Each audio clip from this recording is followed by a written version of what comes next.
As you know, I'm from ADL, the Anti-Defamation League. We've had the same mission since 1913 to stop anti-Semitism and secure justice and fair treatment to all. And our regional office is actually this year celebrating our 80th anniversary. The Mountain States Regional Office in Denver was established in 1941. And we have this dual mission of stopping the defamation of the Jewish people and securing justice and fair treatment to all. And so I do want to just sort of put a pin in that and say, even though today's class is about current trends in anti-Semitism, we also are always responding to other forms of bias and bigotry through direct support for constituents who call with discrimination complaints, to educational programs, to our work in the legislature to promote bills that that help people's civil rights and oppose bills that don't do that, and lots of other things. But today's topic is specifically anti-Semitism. So ADL has a basic definition of anti-Semitism, which is the following: prejudice or discrimination that is directed towards Jews. Anti-Semitism is based on stereotypes and myths that target Jews as a people, their religious practices and beliefs, and the Jewish state of Israel's right to exist. And just a quick word about that, which is that that while we encapsulate within the definition of anti-Semitism threats to the Jewish state and threats to Israel's right to exist, that doesn't cover the normative conversations that should be able to take place in any democracy, including ours, that might criticize the government or its policies or politics or elected officials. Anti-Semitism, when we talk about anti-Israel bias, that's really something that crosses a line from a normative conversation that might include criticism that people could talk about in a non-biased context, and does tip over into stereotypes, into myths, there's a whole, ADL has a whole database. If you ever can't sleep at night and you want to continue to not be able to sleep, you can go onto ADL's website and look up anti-Semitic cartoons. So images, things like that, but it doesn't cover just regular conversations. So moving along, part of understanding how to combat anti-Semitism is, of course, understanding where it comes from and how it manifests. And that's going to be most of this topic today. So first of all, history. So we know that, as I mentioned before, anti-Semitism is at least 2,000 years old. As long as there have been Jews in other cultures, there has been anti-Judaism. A lot of times I'll get the question, why do you call it anti-Semitism? Aren't Semites lots of different groups in the Middle East? And the answer to that is yes. And the term anti-Semitism doesn't come from any of that. The term anti-Semitism was coined by a German politician in the 1800s who formed an anti-Semitic political party. And even then he knew that you couldn't call it the anti-Jewish party in popular culture, that that would be just the anti-Semitism itself was not problematic, but the naming of it, right, calling it out. And so he made up this quasi-scientific term and called it anti-Semitism, and that is where this word comes from. It has nothing to do with actual Semites. So we see that anti-Semitism manifests itself in history in many different ways.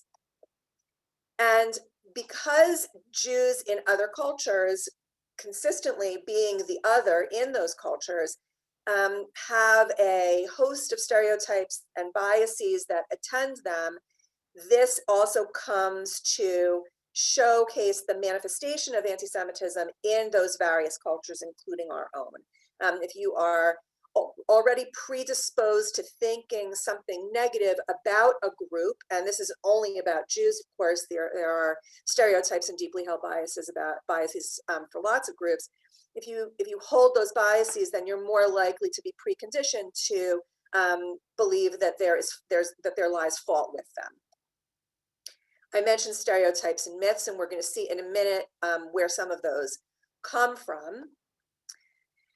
There's a phrase called the big lie, which we mostly hear in conjunction with Nazi propaganda machine.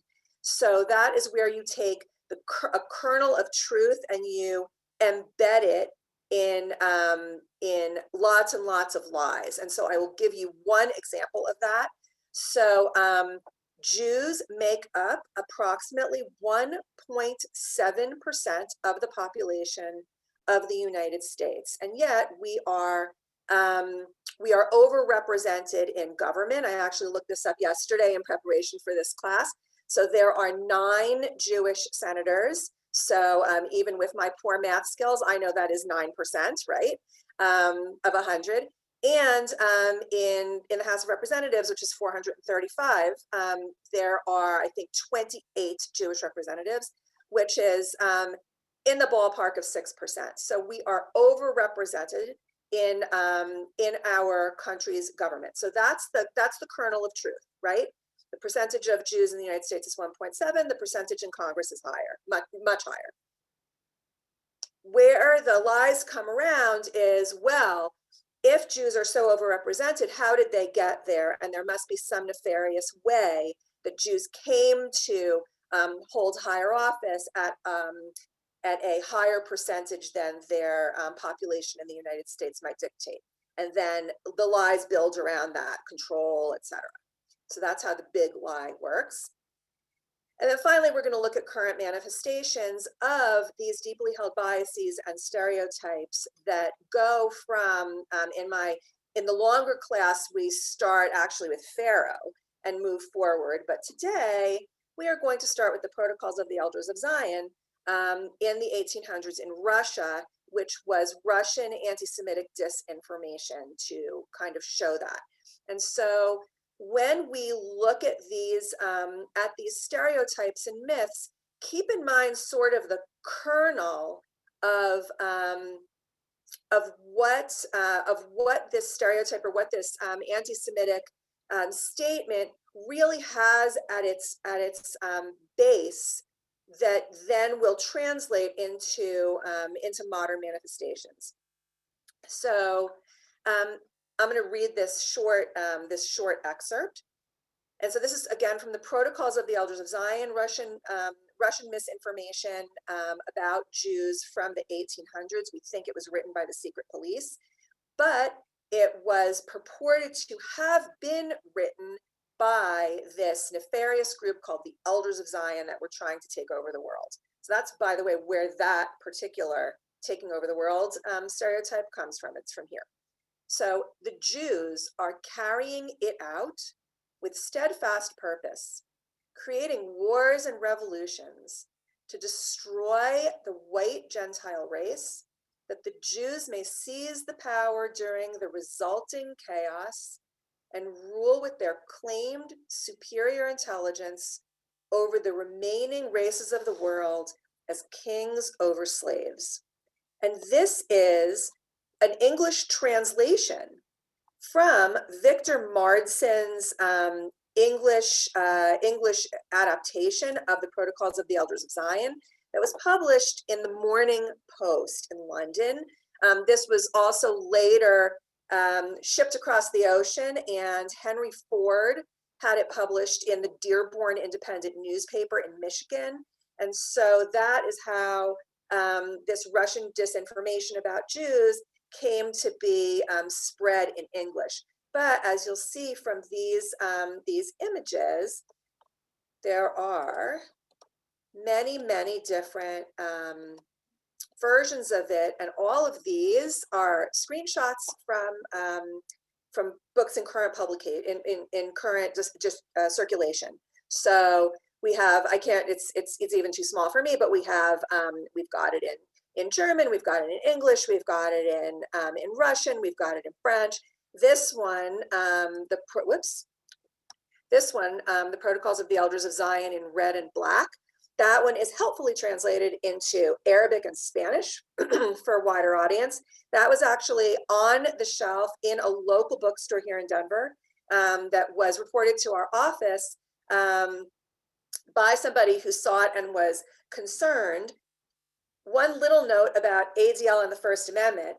we believe in the First Amendment. Hate speech is protected speech. We would never, ever call a bookstore and say, take this off your shelf. But we did call the bookstore and ask two questions. One, how did you come to order this in the catalog of millions of books that you could order? And the answer to that was somebody requested it and didn't pick it up. And the second was, why is it on the history shelf?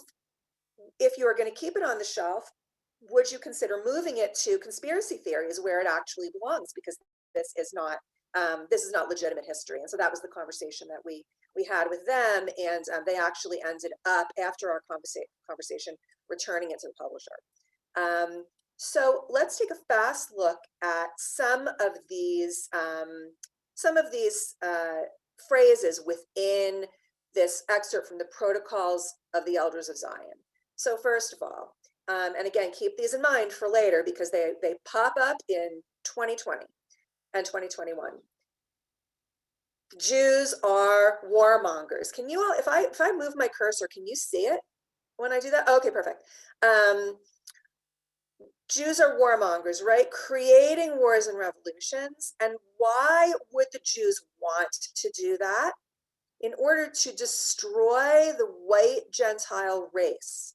So there is this white supremacist conspiracy theory out there now about how there is a white genocide happening and that whites are in danger through, in the not too distant past, they would have called it miscegenation, but through intermarriage with people of color, through intermarriage with Jews, whom white supremacists consider not to be white, even though you can have skin like mine, whereas practically see-through.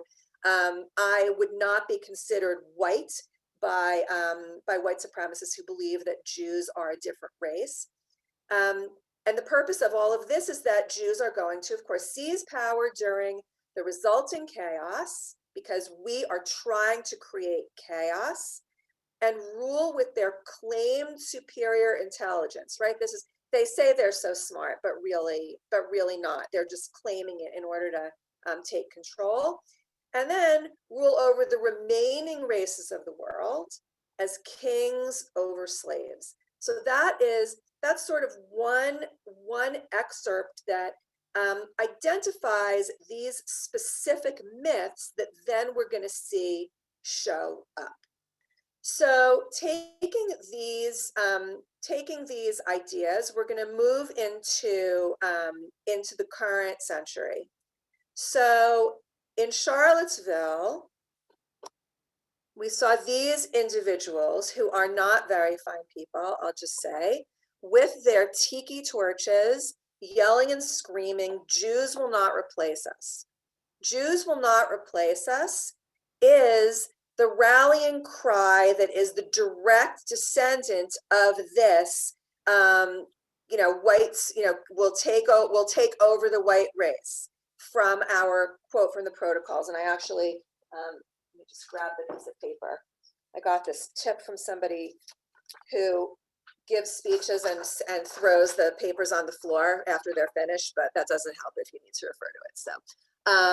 So to destroy the white Gentile race, that the Jews may seize the power. So this is the direct descendant of that phrase from 150 years ago. These individuals were marching. This is actually from the weekend of the Unite the Right rally in August of 2017. The rally itself took place on Saturday. This is Friday night. The rally itself took place on Saturday, and the purported reason for that rally, which brought together tens of thousands of white supremacists from many, many different extremist groups, that's the Unite part of the Unite the Right, came together because they were protesting, ostensibly protesting the removal of Confederate statues in Charlottesville. That was the impetus for coming together. These individuals were marching with their torches on Friday night, and they marched past the synagogue, where the rabbi said, for the first time in the synagogue's 200-year history, they left in the middle of services with the Torah scrolls through the back door because they felt threatened by these people who were chanting, Jews will not replace us. And so that's the precursor to this rally. And I didn't provide any other footage, but I've got slides that show the aftermath of the next day, when during this rally there were peaceful counter protesters, and into that group of peaceful counter protesters drove a man with a car and murdered Heather Heyer. So not so peaceful, and not only about the statues. I'll just say also that an ADL report shows that white supremacist incidents doubled in 2017 over the previous year. And they've stayed high, and anti-Semitism is a foundational tenet of these types of incidents: flyering, rallies, marches, online content, etc.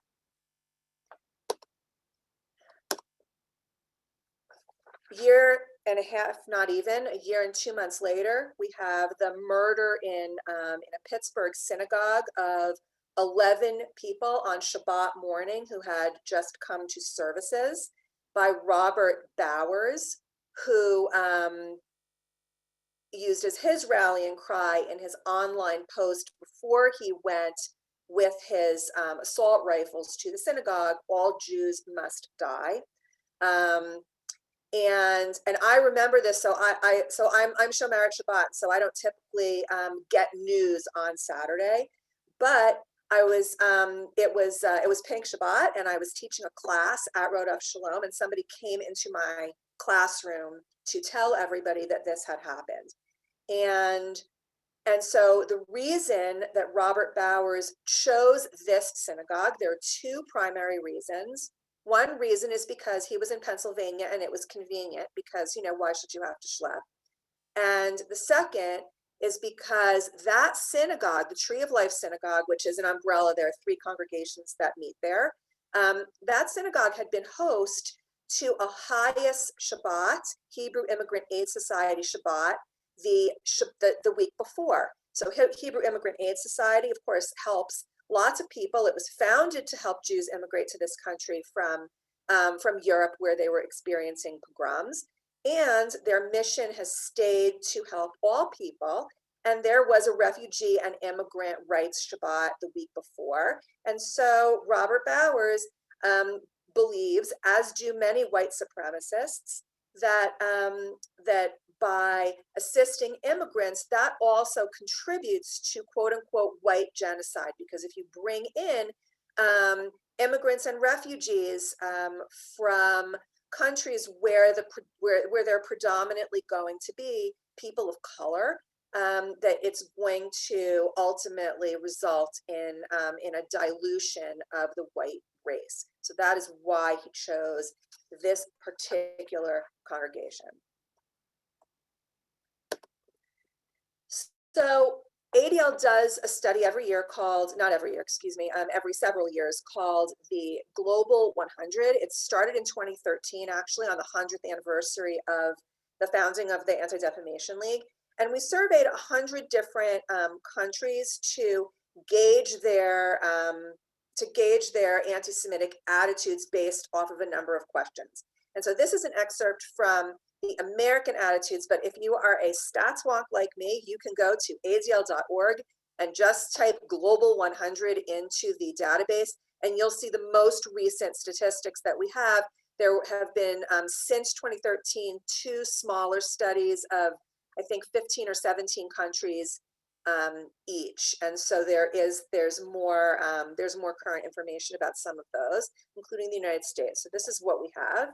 So we know that 14% of Americans hold anti-Semitic views. That translates to about 45 million adults, and it's significantly higher than it was, 5 and 6 years ago. 30% of the people surveyed in the United States said they agreed with the statement that Jews are more loyal to Israel than the US. So this charge of dual loyalty, that goes back to the protocols, right, of this statement of warmongering and chaos, and that they're going to side with other people. 30% agree that Jews killed Jesus. So this is, I think, we are, what's 65 plus 55? We are 56 years outside of Nostra Aetate, which was the Catholic Church's statement that the Jews did not kill Jesus, but we still have a third of people in the United States agreeing with that statement. And finally, 25% of people surveyed believe that Jews still talk too much about the Holocaust. And so that piece relates to what we'll see later with certain extremist groups, that they are involved with Holocaust denial and other statements around the Holocaust. So nationally, this is, I just need to minimize the pictures of all of you so that I can see my own slide here.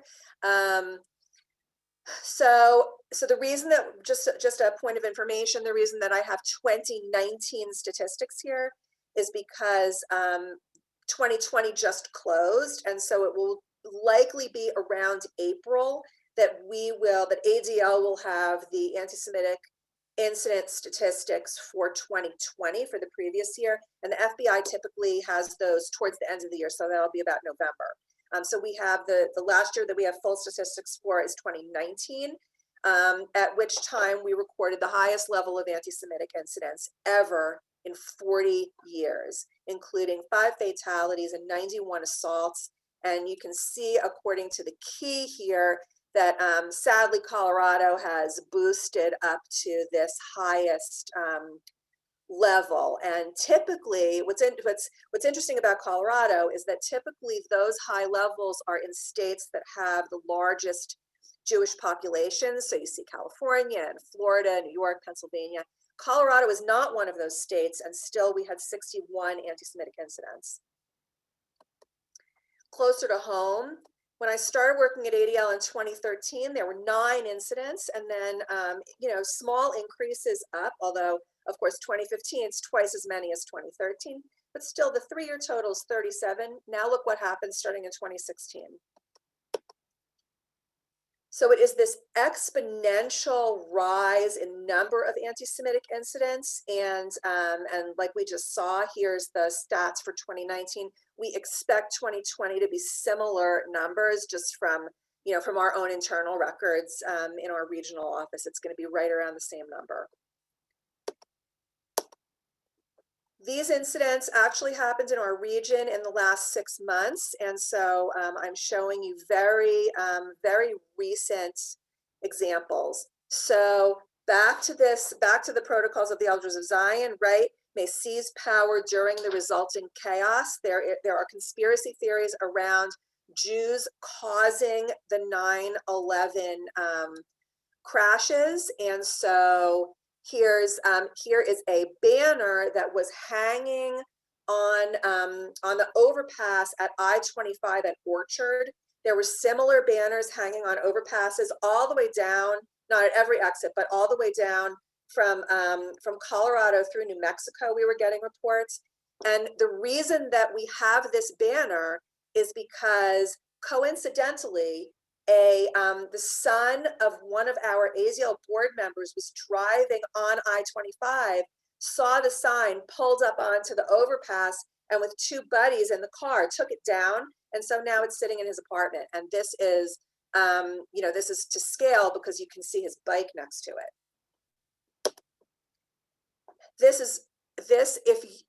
Unbelievably, this is the least objectionable image from this incident. This is a Zoom-bombed funeral. So this is a funeral that took place in person in Florida.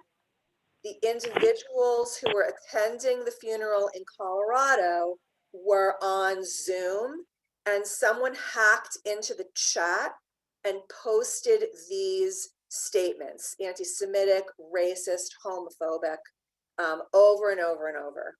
And it didn't come to light because, and I will just say this, if anybody after class wants to talk to me about Zoom security, I am happy to share resources, because this doesn't have to happen. There are ways to prevent it, but of course, you don't know it's going to happen until it happens to you. This is the batting cage at the home of a Jefferson County teen with whom I've been working for years. I'm actually now writing college recommendations for them. They're a ranked softball player. And so this is their batting cage on their family's property that has a swastika. So somebody came onto their property and sprayed a swastika on this kid's batting cage. And then finally, this is from 2 months ago, that showed up on the Jewish on Campus Instagram page for the University of Northern Colorado.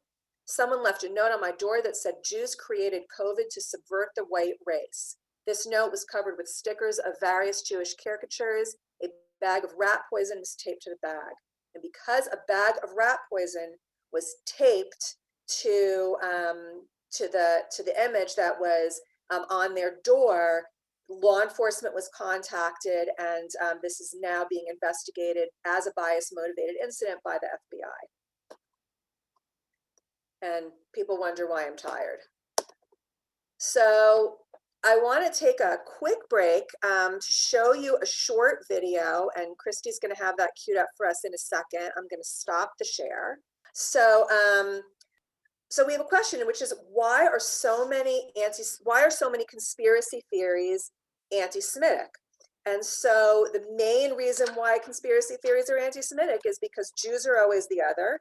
And so there are these stereotypes that Jews are trying to take over. And so this is a very, very short video. I will tell you that Abby Richards, who created this video, is a 24-year-old climate scientist who lives in the Netherlands. She speaks more quickly than I do, and there are captions, but if there's anything you miss, just ask. So Christy, go right ahead.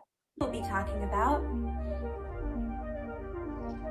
all throughout history, people have looked at the world and thought, this is shit. And our brains usually look for the simplest answer, which is often, it's those outsiders with a different religion and no homeland. Arrest them, that'll fix the economy. Now, the QAnon myth really has two parts. One, that there's a secret group that controls the world, and two, that they're Satanists who abuse children. This myth is actually the marriage of like two very old anti-Semitic myths. First, we have the Protocols of the Elders of Zion, which was Russian anti-Semitic disinformation about the Jewish plot to take over the world. It's basically the birth of the modern conspiracy theory and why so many are anti-Semitic. Now about the stuff with the kids. That myth is old, like Middle Ages old. It's called Blood Libel, and it falsely accuses Jews of murdering Christian children to use their blood in rituals. Because when you paint someone as a monster, you can justify violence against them. Nothing about QAnon beliefs is new. You're just witnessing history repeat itself. All right. So you can look up Abby Richards. She's on every platform, and she's got lots of other things, including other information about conspiracy theories. But one of the things that she's done is she's taken the idea of conspiracy theories and really broken it down.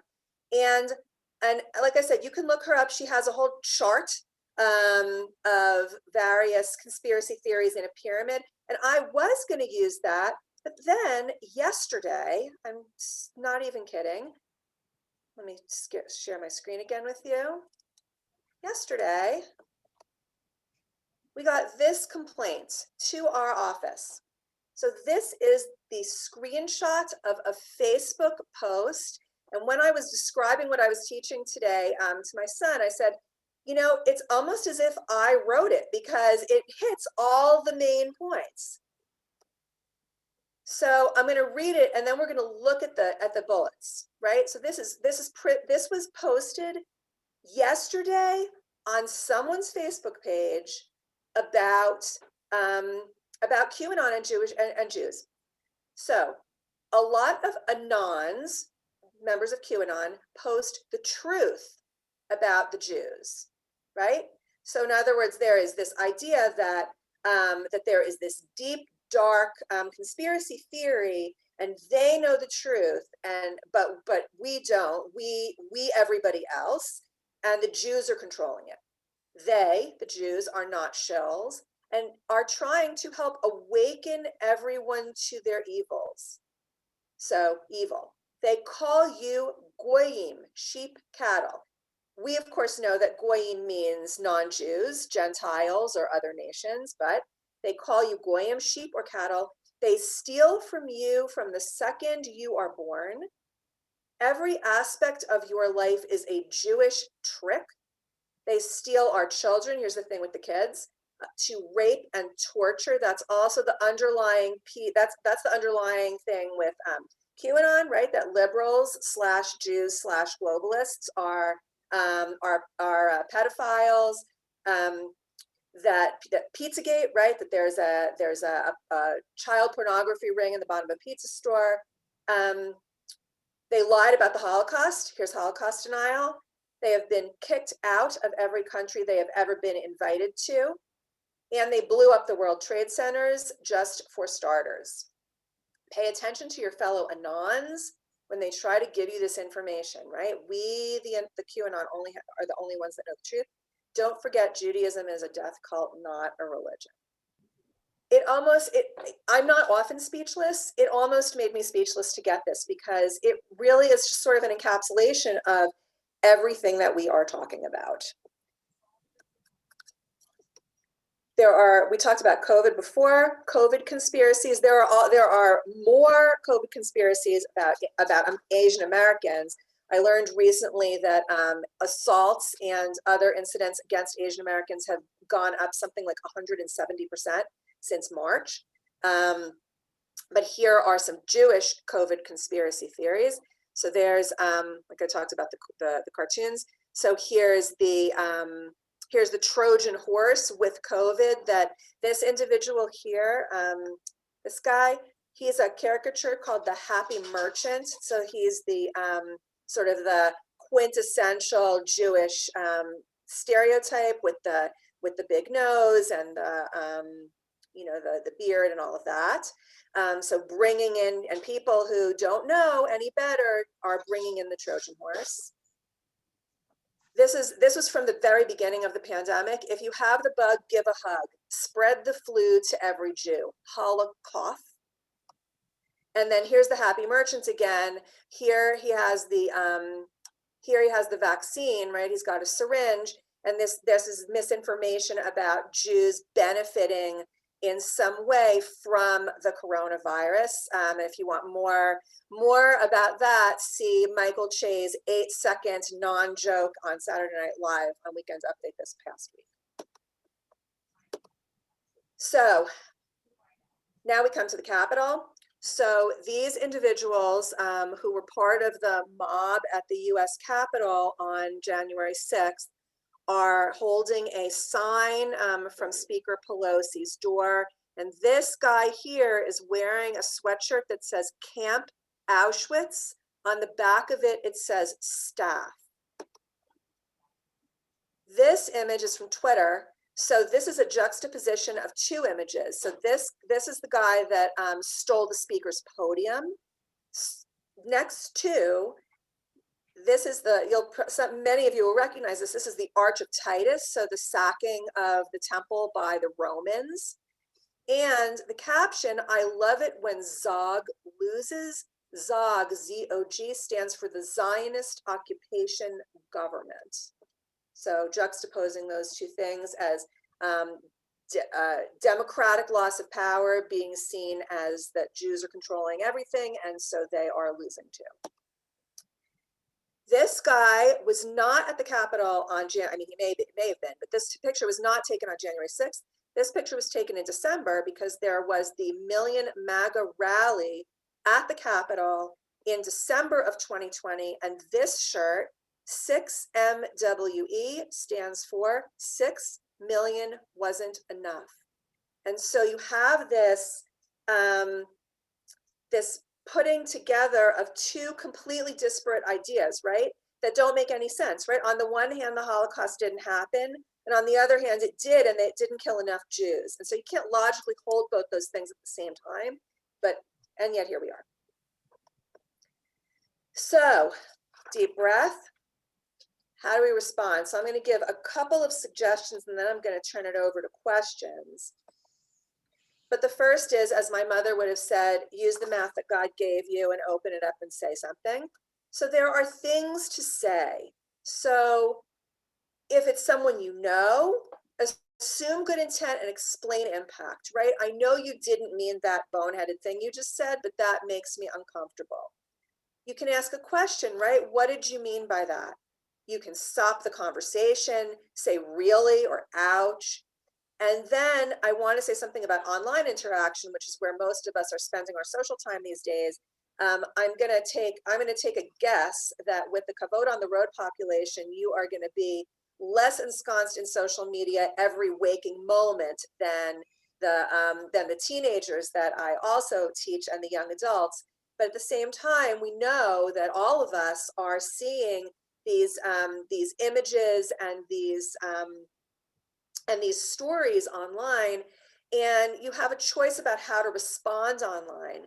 And I would make a blanket suggestion, which is don't feed the trolls. That typically it is not helpful to get into a virtual shouting match with someone who believes differently from you, and instead support the targets. So that's good to do in real life too.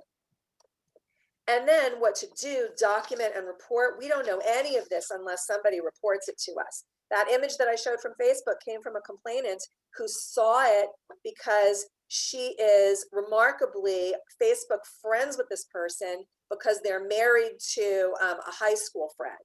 And so when you see these things, you can always document them. And that's whether we see swastikas in the wild, right, on everything from highway signs to in the snow in front of an apartment, everywhere you can document them and report them to us. If it's the actual vandalism with a monetary amount of damage, you can report it to law enforcement.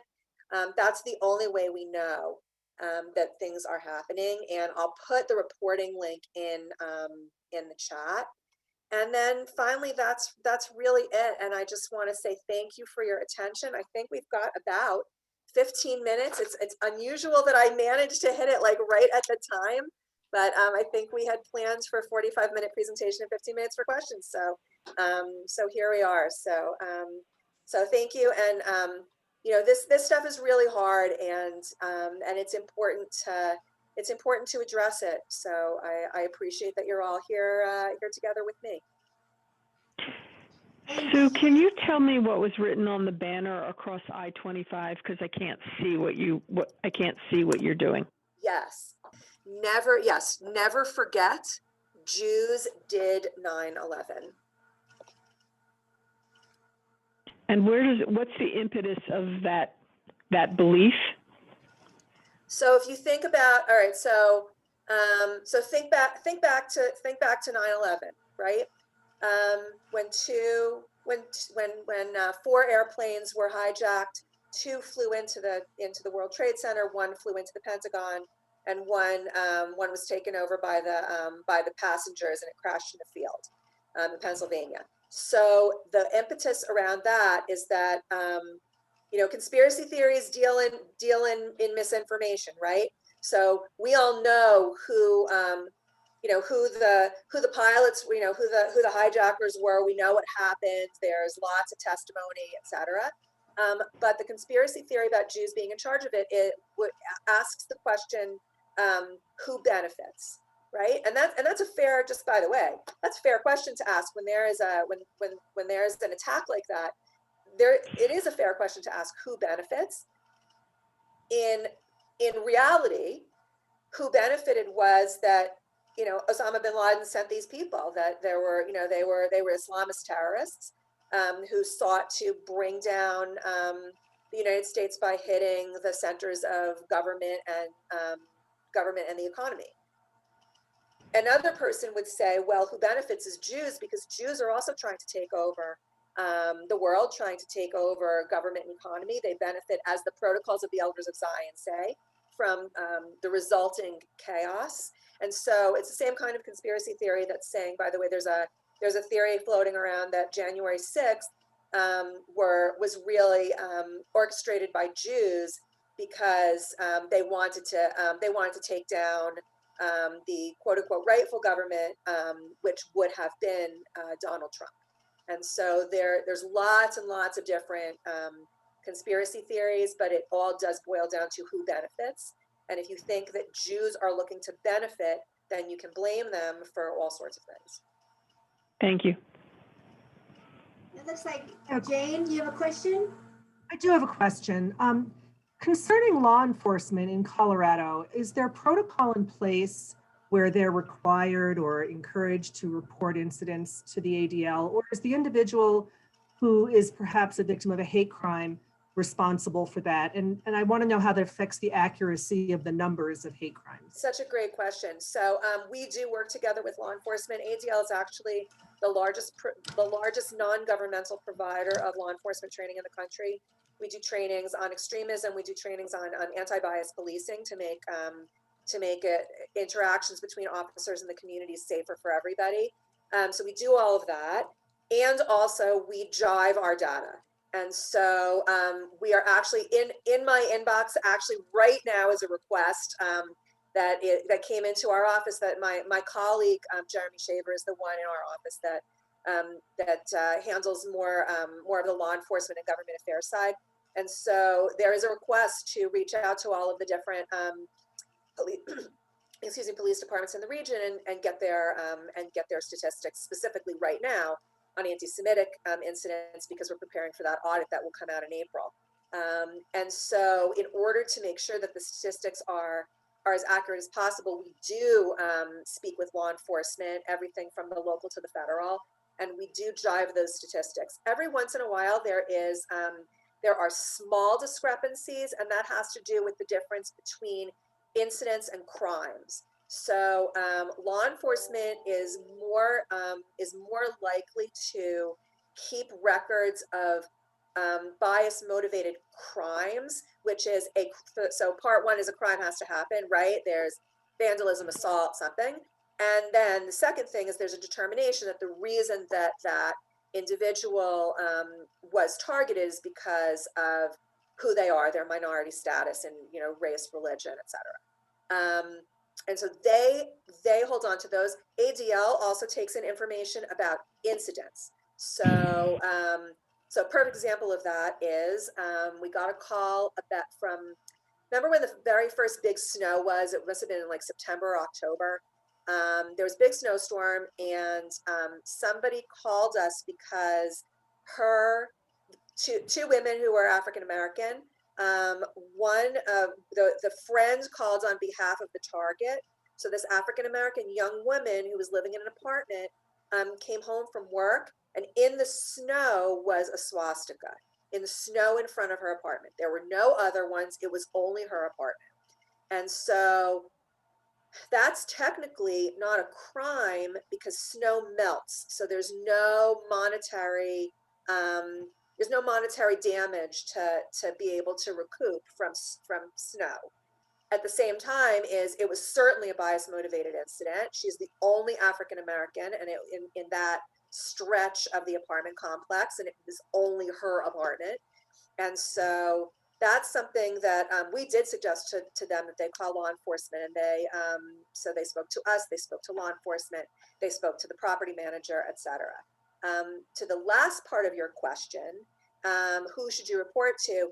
The answer often is both, just to make sure, and then we drive our statistics. So very typically, we'll get a call in that that tells us all this stuff, and then I will suggest to that person, please consider reporting this to law enforcement. That actually happened last night with a call from somebody who called a business phone with all sorts of anti-Semitic invectives, and because it was a publicly listed phone number and a publicly listed address, my suggestion to the target, who's Jewish, was that on behalf of his business, that he should consider calling law enforcement. So that's a long answer, but I hope it hit all the pieces. Thank you. Hi, thank you so much. What I wanted to know is, I know you spoke about getting statistics from the law enforcement, but does ADL also have a policy of training and directing law enforcement into how to handle these incidents? Yeah, so we do. We do trainings at the so the trainings are not always specific to training law enforcement on how to handle it, but we do an extremism and bias. Every cadet in Colorado gets this. I mean, it's a very widespread training. And I've observed a couple of them. And basically, they're trained on how to recognize bias motivated incidents. They are encouraged to report. I actually don't remember if in Colorado it's required that they report all bias motivated incidents, but I can tell you that Colorado is one of the states that does. Not every state has that requirement. So there'll be, like, for example, we know for a fact that Wyoming is completely underreported.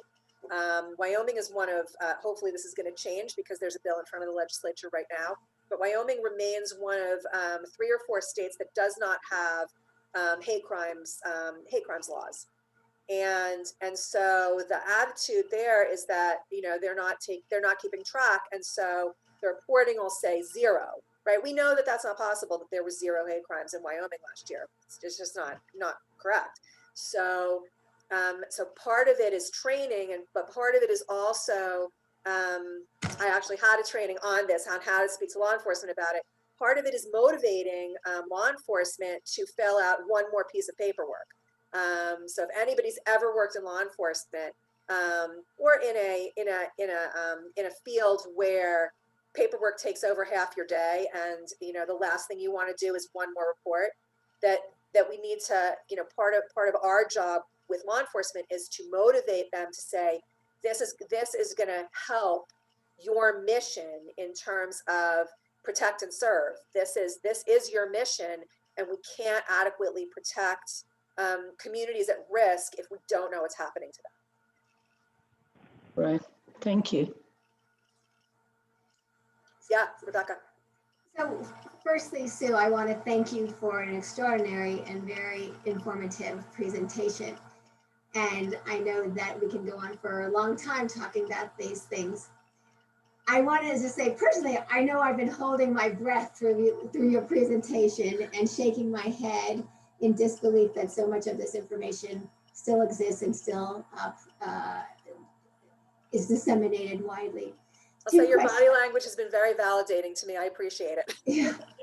You know, so 2 questions. You know, wondering about you. You get bombarded by this every day. How do you continue to function and go on? And I know by doing what you do is hugely valuable. You mentioned also legislature, and so I was also wondering, is there something that we, as a community, can write to our representatives and senators, you know, to address this issue on a personal level? Yeah, thank you for those questions. So so I'll take the second one first, then I'll close with the first question last. So yes, so we have lots of advocacy initiatives, and if you go to, I'll because I'm talking, I can't type at the same time, but if you go to adl.org, there is a take action button that will bring you to all of the advocacy initiatives that we've got going on right now. And there's a form where it'll go right to your elected officials. So that's something that you can do. And of course it changes, you know, as the bills change. So that's definitely something you can do. And I would say that's a great question, that you know, we have a citizen electorate, and so if there are measures that you see in Colorado that you are passionate about, you can and should reach out to your elected officials and say, you know, I have a strong opinion about X, Y, or Z. I will give you a great example of that, which is that this past year in July, Governor Polis signed into law a Holocaust and genocide education law that's going to take effect in 2023. We've been working on this for, no kidding, 10, 20 years. And the fact that it was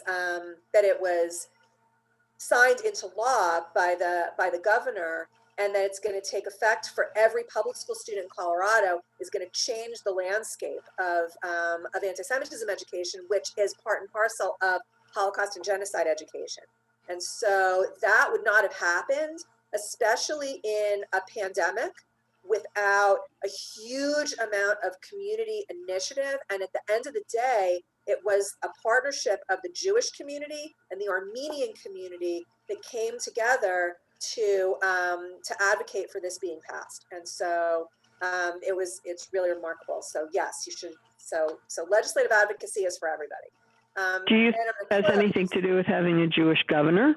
No, I will tell you absolutely unequivocally, it had nothing to do with having a Jewish governor. So how come you don't think it's been able to get on the agenda before this? Because Colorado, it has nothing to do with the governor and everything to do with the fact that in terms of education, Colorado is a local control state. And the education and the boards of education in the various communities didn't want there to be a state mandate to change up their requirements because education in Colorado is local control. And if you saw it, and I can tell you unequivocally, because there was testimony by some of the leaders of school boards in districts that have a majority of Jews that were against it because of the local control piece and not because of the content piece. So it was a very, very fascinating thing. So that's my answer. Part of it really is, as Rebecca says, I go to work every day and I feel like I'm making a difference. And there are people like that kid with the swastika on the batting cage. Like, I think about her all the time, and it's difficult because sometimes, sometimes every once in a while there's a case that comes, I mean, I'm home all the time now, but there's a case that stays with me. And in terms of, sometimes you just have to shut it off. You can't see it from where you are, but the way that I'm positioned at my dining room table, I can see my Shabbat candles. And so I have started putting the candles in the candle holders like on Tuesday or Wednesday, because then I know what I'm aiming for. That I know that my work week is going to end and I'm going to shut it off. That I have to protect my non-work time. So I've never watched so much television in my life. But so that's kind of the self-care aspect of being able to sort of turn it off.